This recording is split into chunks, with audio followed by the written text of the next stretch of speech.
Bonjour, bienvenue sur cette nouvelle vidéo. Aujourd'hui, écoutez, nouvelle interview. Arthur, que vous avez sûrement vu sur les réseaux sociaux, je l'ai convié à Clermont-Ferrand pour un week-end voilà, pour lui montrer comment on s'organise ici au niveau du réseau local des diètes. Il s'avère qu'Arthur, je l'ai rencontré d'abord à travers ses créations, son podcast. Nutrition sporelle sur les réseaux. Voilà, tu vas nous en dire un peu plus après. Voilà, sur les réseaux, il promulgue aussi le métier de diète.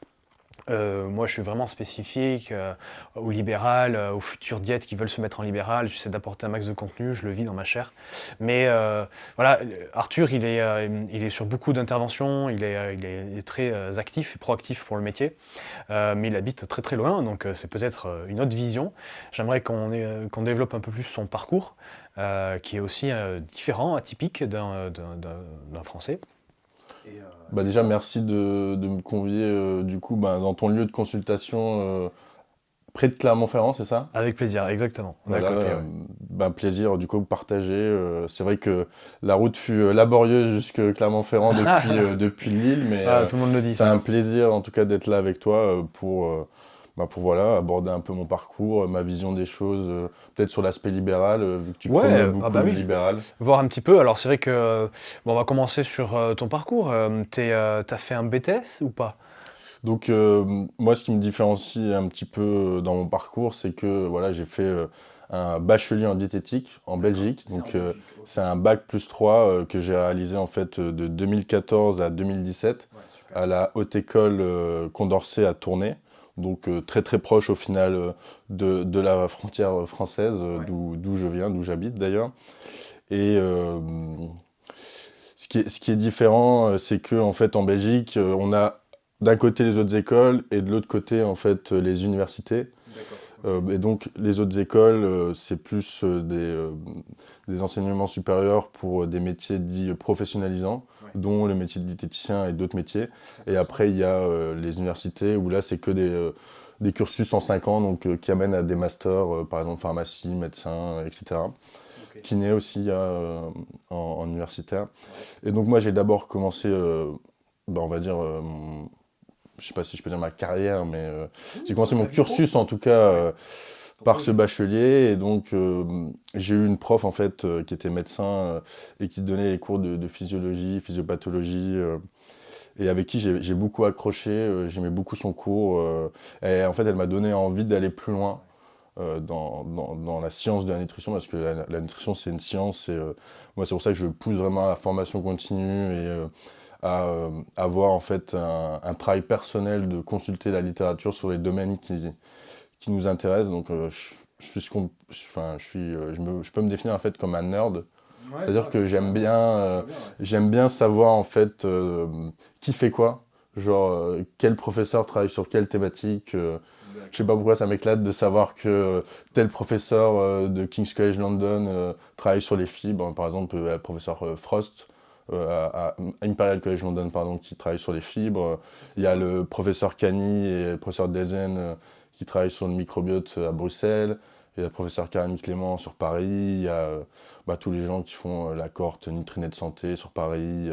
Il y a à Clermont-Ferrand Anthony Fardet qui travaille sur la matrice alimentaire. Donc voilà, j'aime bien un petit peu comme ça savoir qui fait quoi. Et ouais, c'est peut-être mon côté un peu nerd.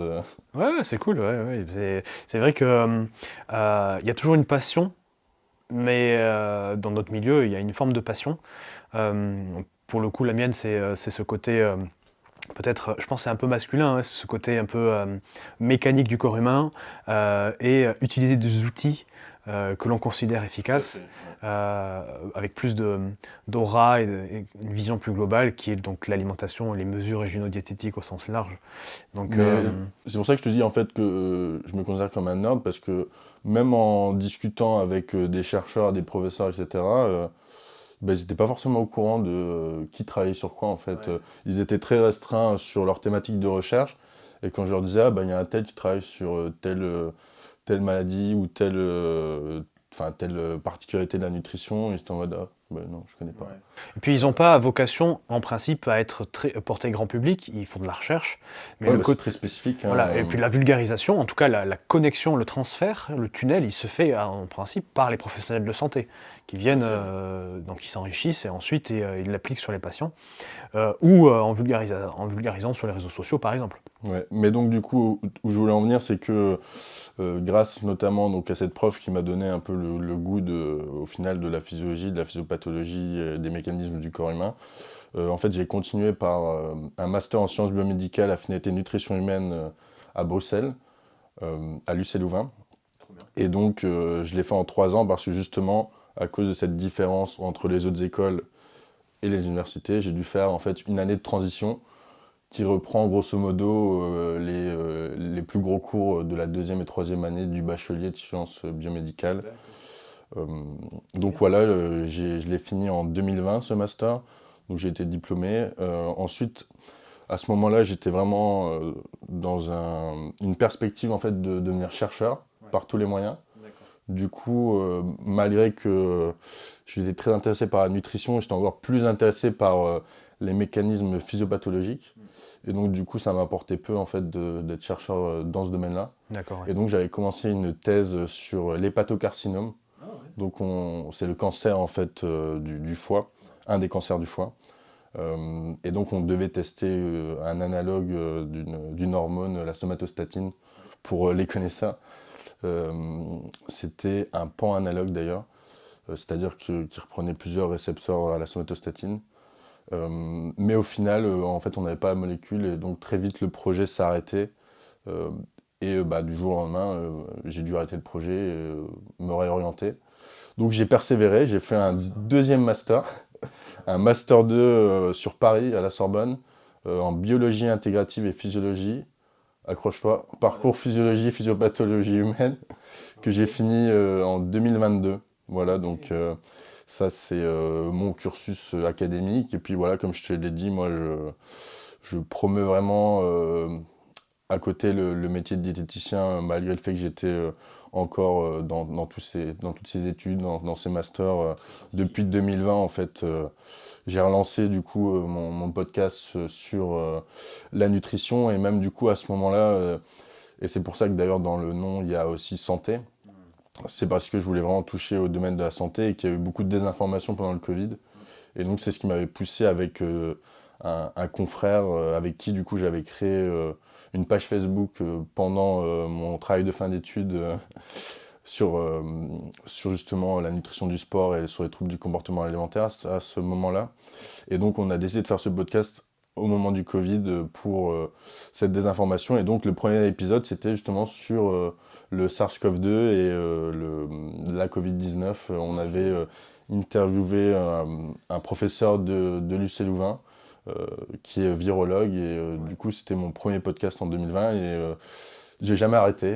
Ah bah c'est bien, c'est vrai podcast, que t'en as fait au final. Ouais, j'ai enchaîné. Il y a eu parfois des petites pauses, voilà, notamment durant ma période en thèse et puis pendant une période aussi de mon Master 2 sur Paris, j'ai eu moins de temps, donc j'ai eu beaucoup moins d'épisodes de sortie, mais c'est vrai que là, je commence à avoir un bon nombre d'intervenants, de très bons intervenants. De qualité, oui. Pour le coup, moi, j'ai commencé à t'écouter au moment où je me suis abonné. Donc c'est sûr que, en fait, je fais ça pour tout, malheureusement. Du coup, je fais pas trop de rétrospective, je remonte pas. Tu vois, c'est vrai qu'en fait, c'est dans le cours de la vie, tu mets dans la voiture, et puis il suffit que tu aies d'autres trucs à écouter. Mais j'irai creuser, et de toute façon, je mettrai le lien forcément de tes créations. Mais ouais, j'ai vraiment eu même des chercheurs, parce que du coup, en fait, le but du podcast, c'est de promouvoir aussi les experts de la nutrition. Et donc, il y a des professionnels de la santé, donc des médecins nutritionnistes, des diététiciens nutritionnistes, mais aussi des chercheurs ou des professeurs. Et j'avais eu la chance de faire 2 podcasts, notamment sur le microbiote intestinal, avec le professeur Cani, donc que j'ai eu en professeur dans mon cursus à l'UCL. Et avec le professeur Doré, qui est aussi connu mondialement dans le microbiote, qui lui est plutôt à Paris-Saclay, AgroParisTech. Et voilà. Donc d'ailleurs, c'est des épisodes qui ont bien marché. On a eu un invité commun avec le docteur Anthony Fardet sur la matrice alimentaire et les aliments ultra transformés. Donc j'en ai fait 3 avec lui, 2 sur ses ouvrages et 1 sur son nouveau projet européen Plan It. Puis j'ai eu énormément d'intervenants. J'ai eu Florian Saffer, que beaucoup de diètes connaissent. J'ai eu Benoît Dienne qui perce ces derniers mois sur les réseaux sociaux. J'ai eu Why Not Change, j'ai eu Thibaut Fiolet. Enfin, j'ai vraiment des bons intervenants. Bon, on va dire que je trouve que le podcast, au niveau de l'audience, décolle pas, malheureusement. Mais le contenu, en tout cas, est là. Ce qui est sûr, c'est que c'est sur la toile, donc en fait, ça va rester, effectivement. Ça va rester, et c'est juste une question de temps. Et puis on est dans une niche, deux niches. C'est ça. Et regarde, moi-même, c'est ma niche. Voilà, moi je t'ai écouté, des trucs, et voilà, on crée des choses. Oui, mais c'est super. Il suffit d'une personne pour avoir un impact dans ta vie au quotidien. Et là, pour le coup, ça y est, t'as pris le train, machin. Ouais, voilà, ça fait une histoire, c'est des expériences de vie, et puis au final, c'est pas une question de quantité, c'est une question de qualité. Ouais. Puis on essaye on a une vision commune. Donc, c'est. Et donc, du coup, pour faire le lien avec ton podcast et le libéral, donc je n'ai jamais pratiqué de consultation en libéral de manière, en tout cas, officielle. Alors, j'en ai déjà fait sur le côté un peu, on va utiliser les termes, j'en ai fait de temps en temps au black sur demande, mais c'était très très rare, donc moi j'estime que je ne suis pas diététicien en libéral, quoi, voilà. Mais si, tu dois l'être. Non, alors attends, du coup la question c'est qui me vient, c'est, tu vois, tu as un beau bagage technique, tu as beaucoup on pourrait dire de contacts, de relations, tu as l'esprit bien fait.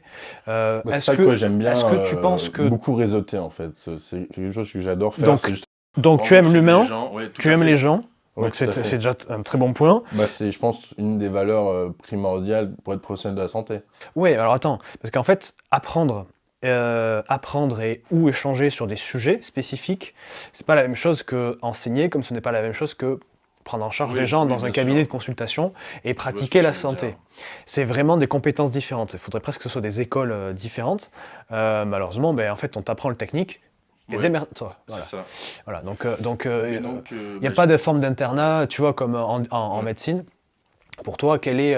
alors, est-ce que tu as envie ou est-ce que ça t'intéresse j'ai eu des phases, en fait. J'ai eu des phases, comme je t'ai dit, quand j'étais à fond focus carrière académique, chercheur. Là, la diététique, c'était plus une passion annexe. Ouais, d'accord. Donc voilà, comme j'ai dit, je promets beaucoup les diététiciens dans mon quotidien parce que voilà, je suis très engagé, en tout cas en Belgique notamment, et maintenant beaucoup en France. Mais donc ouais, j'avais vraiment cette casquette de voilà, je vais faire de la recherche, et donc la diététique ça passe à côté parce que c'est un vrai métier à temps plein, un chercheur. Oui. Et puis c'est tout à ton honneur. Malheureusement, voilà, j'ai pas à la suite donc de mon premier échec, j'ai pas eu d'autres opportunités qui se sont présentées à moi parce que c'est très difficile en fait. Faut un sujet de thèse, faut un labo d'accueil, donc un promoteur, et il faut des financements. Et il faut les 3 en même temps. Ouais. Et c'est ça qui est difficile, surtout quand les gens ne te connaissent pas.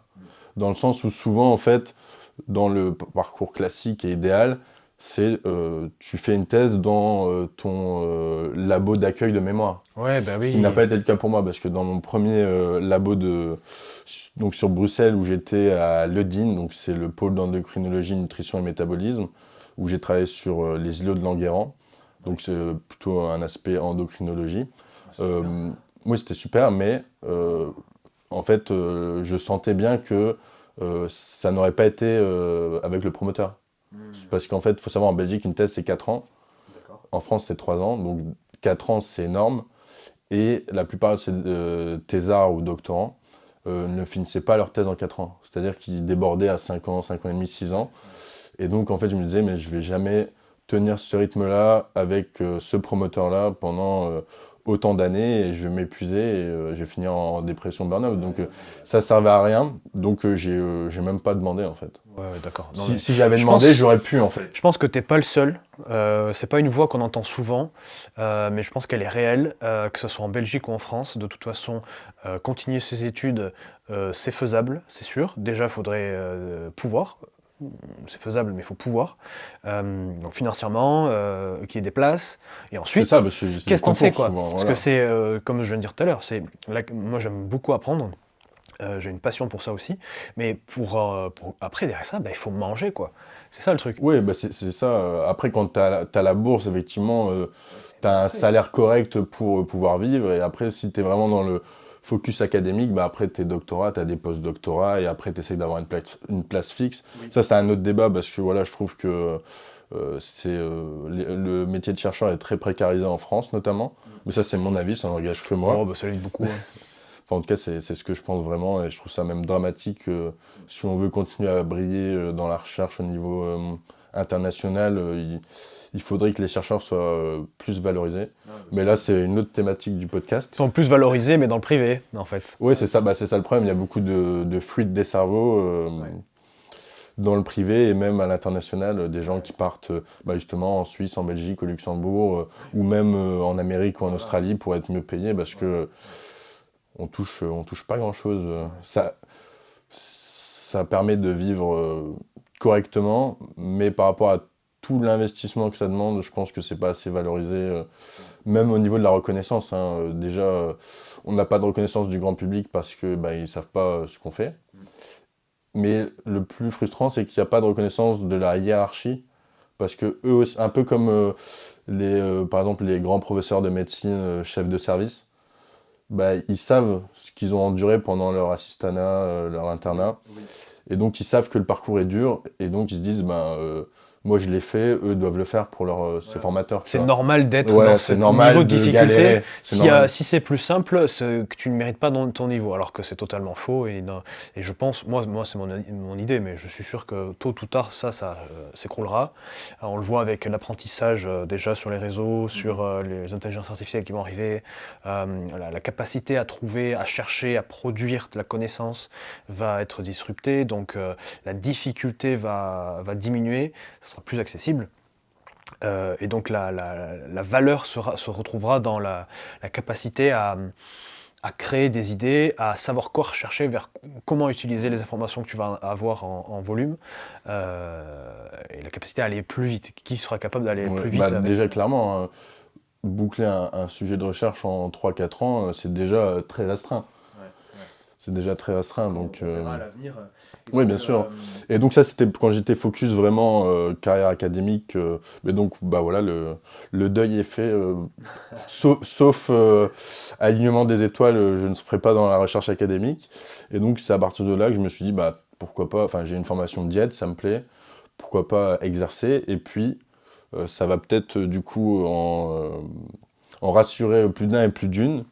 Le fameux syndrome de l'imposteur. Ah ouais, d'accord. Alors ça, c'est vrai que... voilà, pourquoi je suis surdiplômé, hein. avec 2 masters hyper pointus. C'est parce que à chaque fois, je me dis, mais je me sens pas assez légitime pour prendre en charge des patients. Et au final, c'est justement... c'est pour ça qu'il faut s'entourer et discuter avec d'autres diététiciens. Donc c'est pour ça que je soutiens aussi beaucoup ce que tu fais. C'est que en fait, tu te rends compte que les autres diététiciens ont les mêmes problématiques, les mêmes peurs, et que c'est pas une raison pour pas commencer. Et il y a aussi Benoît Dienne, que je suis beaucoup, et avec qui j'ai aussi fait un podcast d'ailleurs, qui disait mais voilà, faut vraiment se lancer. Et d'ailleurs, lui, il souhaite même devenir mentor en fait de jeunes diplômés pour les lancer dans le libéral, et je trouve ça super chouette. Ah, je savais pas. C'est vrai que Benoît, malheureusement, je regarde pas trop. Je regarde pas trop, j'ai pas... c'est pas grave, mais c'est juste pour dire que... J'ai pas d'attention en fait, donc c'est j'ai discuté avec lui aussi de cette problématique. C'est trop bien, c'est... En imposteur, et en fait, clairement, il a dit en fait, il faut juste se lancer. On a tous des peurs, on a tous des problématiques. Oui, non, bien sûr, mais après, lui, du coup, il donne des conseils, des astuces sur comment se lancer. Comme on en avait parlé en off tout à l'heure, le fait de ne pas hésiter à rencontrer d'autres diététiciens, à rencontrer les professionnels de santé de son département ou de sa région. De peut-être pas trop se focaliser sur le matériel et le superficiel. Donc c'est bien d'avoir un beau bureau, mais ou l'ordinateur dernier cri, mais ce qui compte, c'est vraiment la qualité des consultations, et plutôt du coup préparer en amont qu'est-ce qu'on va dire pour quelle pathologie en consultation. Mais donc c'est vrai que j'y pense de plus en plus à me lancer en indépendant. Faut juste que je me mette un petit coup de pied au cul pour me lancer. Après, voilà, si tu as ce syndrome de l'imposteur, il y a peut-être un manque de confiance, mais est-ce qu'elle vient un manque de confiance de tes connaissances ou un manque de confiance de tes compétences? Et derrière ça, c'est plutôt... C'est une bonne question. Quitte à continuer à apprendre sur tes compétences. Et effectivement, notre parcours de vie, notre jeunesse, de comment on a été éduqué, fait qu'on a plus ou moins la fibre à parler, à vulgariser. Tu vas avoir des patients qui ont 30 ans de plus que toi. C'est une posture. C'est une posture. Et en fait, au début, moi j'aime bien dire que c'est quand même un jeu d'acteur. Tu mens. Enfin, tu mens pas, mais tu es une espèce Les gens cherchent un T'es piédestal. obligé en fait de te mettre dans la peau du bah ouais, je suis professionnel de la santé, C'est je ça. vais Les prendre gens, en charge des on patients, je dois essaye. être professionnel. Alors on essaye justement quand même, in fine, de ne pas avoir la condescendance. Ah oui, non, D'être pas dans ce sens-là, mais je veux horizontal dire et dans le sens empathique, essayer à d'être l'écoute. professionnel. Voilà. Et moi, ce que je Et te d'imposer conseille, une sorte de cadre, ou dans le sens où, même si comme tu disais, il y a quelqu'un de plus vieux que toi, ben il se dit pas c'est qui ce petit genou c'est ça. Donc, moi, ce que je qui me conseille donne le des plus, conseils, quoi. Je veux il dire, faut... il a rien vu de la vie, qu'est-ce qu'il va me donner des conseils Non, parce qu'il se dit, la plupart des gens pensent que voilà, t'as des diplômes, donc c'est bon. Tu sais, on est encore dans ce Pas côté-là. forcément, parce que comme tu le sais, le métier est pas forcément reconnu, et il y a de plus en plus, notamment via les réseaux, beaucoup de... Enfin, je sais pas si le terme est approprié, mais de charlatans. Donc, c'était des gens qui se disent experts en nutrition, qui promeuvent des conseils justement sur les réseaux de plus en plus, que ce soit des coachs sportifs, des infirmières, il y a des naturopathes, il y a des nutrithérapeutes. Enfin bref, tout le monde maintenant se proclame expert en nutrition. Et donc, je suis même pas sûr que les gens ils regardent au diplôme, en tout cas pour le domaine de la nutrition, parce que ils ont pas en fait assez de connaissances de qu'est-ce qu'est un diététicien et qu'est-ce que fait un diététicien pour eux, parce qu'on est beaucoup resté dans l'aspect le diététicien c'est pour les régimes perte de poids, Bien sûr. pour les régimes restrictifs, pour enfin voilà, pour alors qu'au final il y a de l'aspect préventif, il y a l'aspect de tout. En fait, il y a comme en médecine, la nutrition en fait c'est une branche de la médecine au final, et donc il y a toutes les spécialités. T'as la diabéto, t'as tout ce qui est lié au rein, t'as l'obésité, t'as le foie, t'as les dyslipidémies, t'as les allergies, enfin t'as les maladies auto-immunes. Ouais, tout à fait. Donc c'est grâce à ça que moi, pour vaincre le syndrome de l'imposteur, je me suis spécialisé plutôt physiopathe, physiopathologie. En fait, c'est quand même une branche de la médecine, donc je suis plutôt allé connecter avec les médecins, comprendre avec les pharmaciens. Quand j'avais des premiers cas patients qui sont arrivés, des cas pathologiques, eh bien, oui, il fallait 4 heures de plus à la maison pour essayer de refaire le cours, rechercher, recréer une méthodologie pour la prochaine consultation. Et step by step, en fait, on y arrive. Et derrière ça réduit ton syndrome de l'imposteur. Au contraire, après, ça te gonfle. Et ça te gonfle, je veux dire, ça te donne la confiance pour continuer. Voilà. Et puis, c'est pour ça que durant les cursus, il ne faut pas hésiter à faire des stages, à faire des immersions et à connecter avec les diètes pour se rendre compte que, en fait, être dans une même pièce de consultation avec son tuteur et le patient, et nous on est à côté, on écoute, déjà ça démystifie beaucoup de choses. Donc si vous êtes étudiant sur vos stages optionnels et tout ça, n'hésitez pas à aller dans le libéral, c'est possible en plus. C'est carrément possible. Il faut juste contacter la personne et faire les démarches. C'est ça. Il y a beaucoup de diététiciens qui seraient, je pense, ravis en fait d'accueillir des stagiaires. Ah oui, bien sûr. On aime bien ça, et si on est là, c'est pas pour rien. Et puis, ton syndrome de l'imposteur, au final, c'est toutes les peurs sont résorbées par l'action, peu importe lesquelles. Et nous, pour le coup, c'est de la consultation et de la capacité à transmettre une information. Et puis, quand tu es en consultation 3/4 d'heure, 1 heure, au final, le temps que tu apprennes des sujets, tu apprennes la vie de la patiente, et que tu proposes ne serait-ce qu'un seul objectif, je sais pas, par exemple, tu te rends compte qu'elle ne boit pas assez d'eau, tu vois, il ne faut pas être un génie pour... parce que c'est ça, par rapport à ce qu'on voit sur les réseaux sociaux. Évidemment, ce qu'on entend, ils peuvent dire beaucoup de bêtises, comme ils peuvent dire aussi beaucoup de vérités, de choses vraiment assez pointues. Et c'est ça qui va nous créer une peur. C'est qu'on se sent pas compétent en fait par rapport à un gars sur Insta qui balance, je sais pas, des schémas, des études, la vitamine, je sais pas quoi, et en fait en lien avec, bref, des trucs chinois. Et sauf que dans la vraie vie, en fait, les gens ils comprennent pas tout ça. Donc c'est juste les compétences humaines qui priment surtout. C'est tous ceux que vous voyez sur Internet qui sont dans l'hyper, même les nutrithérapeutes, hein, moi j'en connais, ils sont solides. Hein. Ils sont, c'est chaud, ils sont vraiment costauds au niveau du science. Par contre, mais les trois quarts, c'est très compliqué de poursuivre leur. Ils peuvent pas en fait faire de la consultation. Ils sont pas adaptés pour. Ils sont très bons enseignants, vulgarisateurs. Mais tu les mets, je sais pas, mais tu les mets au vide-grenier du village, aller acheter une coupelle de thé, ils savent pas négocier, c'est-à-dire qu'ils ne savent pas écouter les besoins, ils savent moins utiliser le contextuel, c'est très un peu moins, méthodique. c'est très théorique, Mais pas ça assez vient, pratique. le problème c'est que ça vient avec le temps. Si tu vas aimer les choses un peu difficiles, et il faut que ça soit graduel, et c'est comme tout. Et puis même si t'aimes pas ça, ou t'aimes plus ça, franchement, c'est pas grave, tranquille. C'est pour ça que je me suis jamais non plus... En fait, ça diminuera et tranquillement t'arrêteras et t'auras de l'expérience. Et quand tu voudras peut-être reprendre un sujet de thèse, tu vois, te reconnecter avec une entreprise dans 10 ans, j'aime beaucoup en fait tu sauras expliquer les choses. Rapprocher du monde de l'enseignement. Et donc ça fait 4 ans maintenant que je supervise des travaux de fin d'études de bachelier en diététique. Là, j'en suis déjà à plus d'une quinzaine d'étudiants que j'ai relus, j'ai supervisé, donc je les accompagne de A à Z dans leur processus et dans leur projet de thèse de bachelier. Ça s'est toujours bien passé pour l'instant. Les autres écoles, du coup, sont contents et satisfaits de mon travail, donc pourquoi pas travailler dans l'enseignement, mais bon, ça après, voilà, c'est une question d'opportunité. Il n'y a pas des places chaque année, Mais je pense qu'à terme, je vais certainement me diriger vers l'enseignement parce que je fais en fait aussi beaucoup de séminaires pour notamment mon ancienne haute école, mais j'en ai déjà fait près de Bruxelles, j'en ai déjà fait en France. Là, j'en ai déjà de prévu sur l'île en 2025. Mais regarde, moi, tu peux faire un truc entre deux. Oui, bien sûr. C'est quoi l'entre-deux? Ce que je veux dire, c'est que bien, ça peut être comme Dr Kevin Cessel, qu'on salue, on lui fait des bises. C'est que il a pris sa caméra parce qu'il a eu je crois, un petit moment de liberté sur son emploi du temps. Il s'est dit, tiens, je vais mettre à vulgariser des études scientifiques. Parce qu'il est docteur. Et toi, ça peut être un peu ça. Et en fait, c'était une demande de ses enseignants, de ses étudiants. De ses étudiants. Écoute, tu fais la même chose. Mais en fait, clairement, ce que je veux faire, Kevin m'inspire beaucoup. Ce côté un peu enseignant, libéral. C'est ce que je fais aussi au final. Et donc, je pense que c'est sur cette voie-là que je vais certainement me diriger.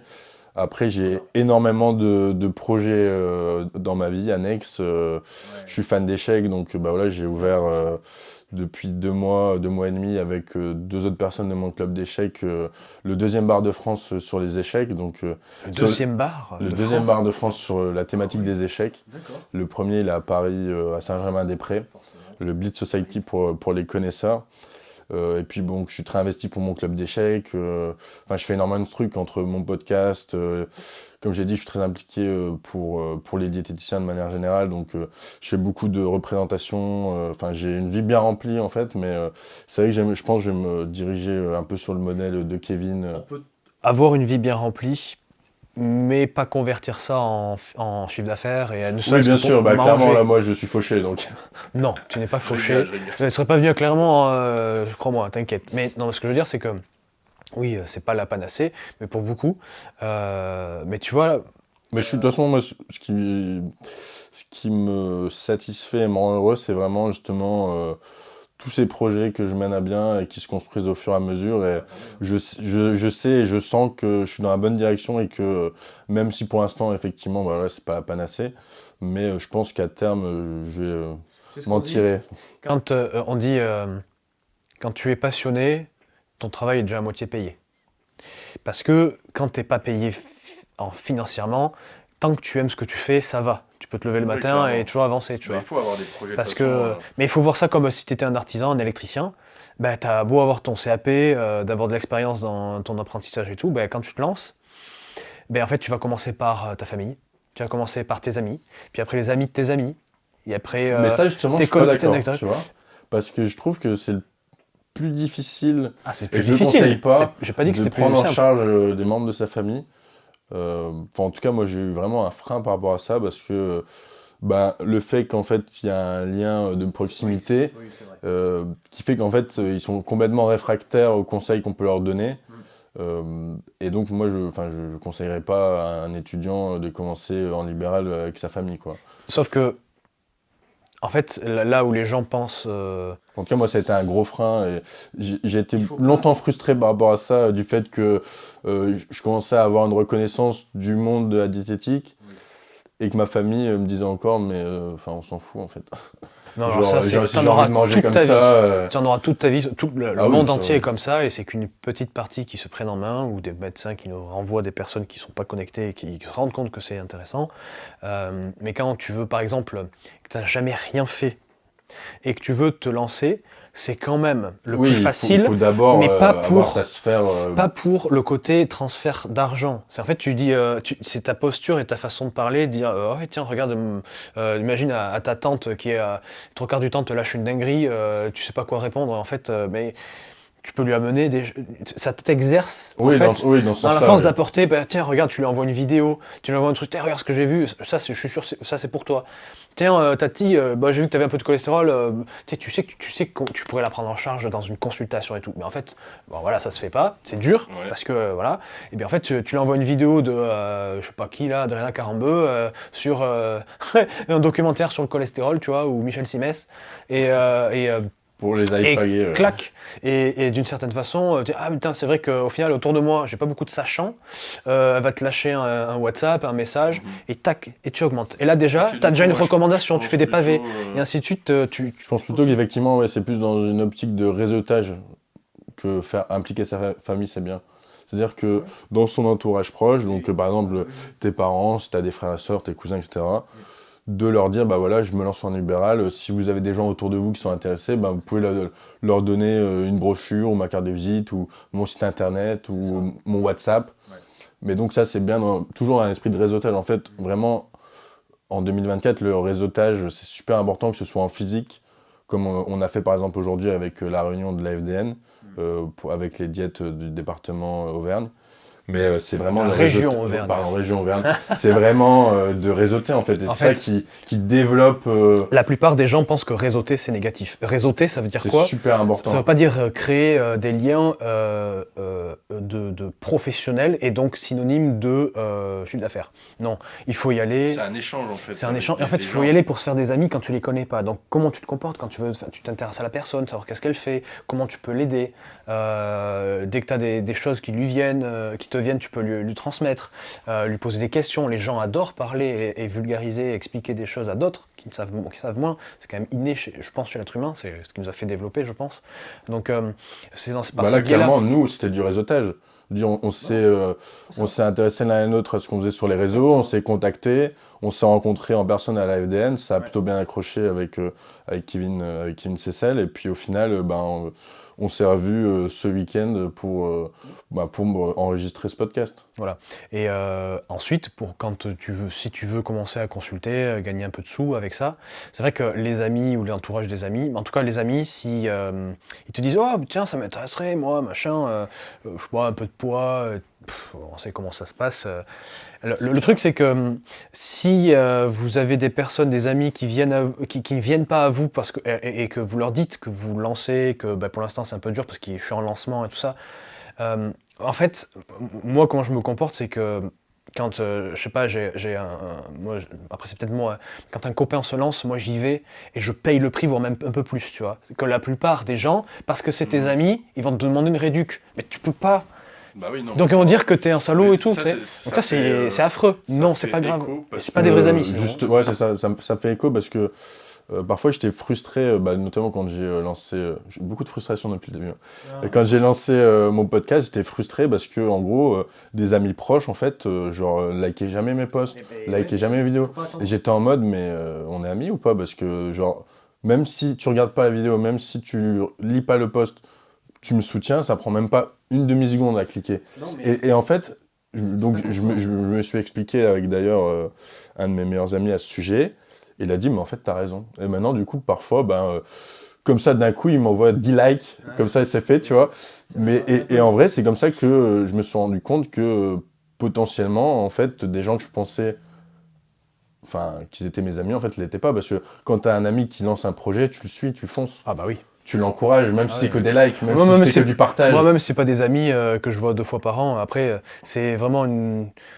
C'est peut-être une forme d'éducation et tout. Puis tu sais, on est tellement... En tout cas, sur les réseaux sociaux. Moi, je parlais vraiment business physique. Mais sur les réseaux sociaux, même en tu physique, scrolles, tu scrolles. Moi, ça m'est déjà arrivé te voir... je t'ai scrollé et c'est un automatisme, un mécanisme qui n'a pas eu de liker, alors que pourtant, j'en pense pas moins. Je dis, ah, trop bien. Puis tu scrolles. Et en fait...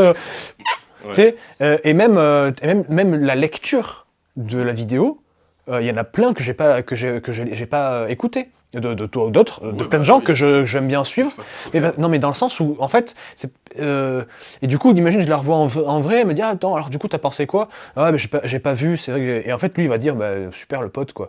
Sauf qu'en fait, chacun a sa vie aussi. Oui, tout à fait. Et les moments où imagine, enfin.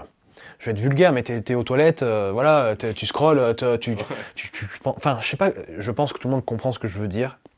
C'est parfois une question d'état. Donc, il faut arriver à passer au-dessus. Oui, et c'est pas parce que c'est pas des potes, c'est pas parce qu'ils like pas que c'est pas des amis. Ouais, ce que je veux dire, c'est que moi j'ai plus de soutien d'inconnus entre guillemets que parfois des proches. Ah oui, d'accord. Ouais. Et donc, moi personnellement, ça les touche pas. Je trouve que c'est comme un peu frustrant. Ouais, oui. Parce que comme je t'ai dit, moi, si j'ai un pote qui lance quelque chose, je suis à fond derrière lui, tu vois. Même si ça m'intéresse pas. Tu vois, je vais liker, je vais partager, je vais en parler autour de moi, et je dis, ah bah tiens, j'ai un pote qui lance ça. Bon, apparemment, c'est pas le cas de tout le monde. Bon, allez tous boire une bière et jouer aux échecs à Lille. Oui, c'est une très bonne le rendez-vous est pris, moi je viendrai. Le Chess and Bar au 10 rue des Fossés. Voilà, moi je viendrai. En hypercentre de Lille, complètement. À côté de Rio. Donc, et on fera un podcast là-bas, où on invitera des diètes là-bas.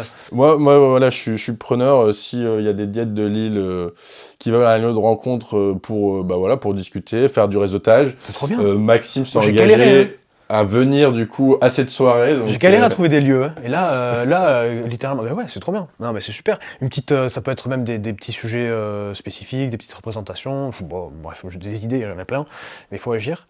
Bah écoute, merci. Est-ce que tu penses qu'on a abordé un petit peu tous les sujets de ce monde du libéral, en tout cas de la diététique? Voilà, il n'y a pas d'ordre des diètes. Non, c'est que de l'association aussi en Belgique. Ouais, effectivement, il y a aussi une association en Belgique, donc c'est l'UPDLF, l'Union professionnelle des diététiciens de la langue française. C'est l'équivalent de la FDN en France, de l'ANDL au Luxembourg et de l'ASSD, si je ne me trompe pas, en Suisse. Parce que moi, comme je t'ai dit, je suis vraiment dans une démarche de promouvoir le métier vraiment, même carrément au niveau européen, et surtout en France et en Belgique. Mais donc, effectivement, c'est une association qui a beaucoup de missions et je pense qui sont un peu les mêmes que la FDN, c'est juste qu'on a des modes de fonctionnement différents parce que en Belgique, c'est un plus petit pays, il y a plusieurs langues qui sont parlées en Belgique, donc c'est une autre organisation, donc il y a 2 associations professionnelles même, il y a la VBVD qui sont les diététiciens néerlandophones et il y a l'UPDLF qui sont les francophones qui font la Wallonie et la région capitale, enfin Bruxelles-Capitale. Et c'est un peu le même fonctionnement que la FDN. C'est comme la FDN en fait c'est juste plus grand parce que c'est un plus grand territoire, mais les buts recherchés sont les mêmes et il y a beaucoup justement de liens entre la France et la Belgique. Voilà comme on fait pendant ce podcast. Et voilà, je sais pas ce que tu veux qu'on en dise de plus, mais... Non, c'est très bien. N'hésitez pas à vous renseigner sur toutes ces organisations. Je vous conseille quand même de vous affilier à vos associations professionnelles. Ouais. Mais voilà. Il y a l'ADL aussi, nous, en France, on a l'association des diététiciens libéraux. Ça ne doit pas forcément être la FDN. Hein. C'est ADL? ADL. ADL, voilà. Ouais. Pour les personnes dans le libéral, justement, dans un cadre pour rencontrer des confrères, des collègues, je pense que ça peut être bien. Ouais. Et puis même, rapprochez-vous surtout de vos diètes pas loin si vous avez des doutes. À pas hésiter à interpeller des confrères, voilà. C'est vrai que le syndrome de l'imposteur, c'est quelque chose qu'il faudra que peut-être qu'on développe un peu plus avec il faudrait trouver une psychologue diététicienne, genre. C'est possible, ouais.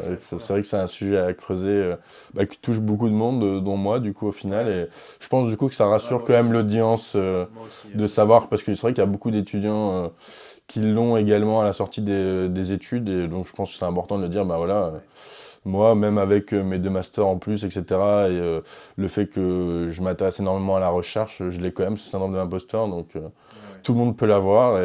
Non, c'est sûr. Ça disparaîtra et Voilà.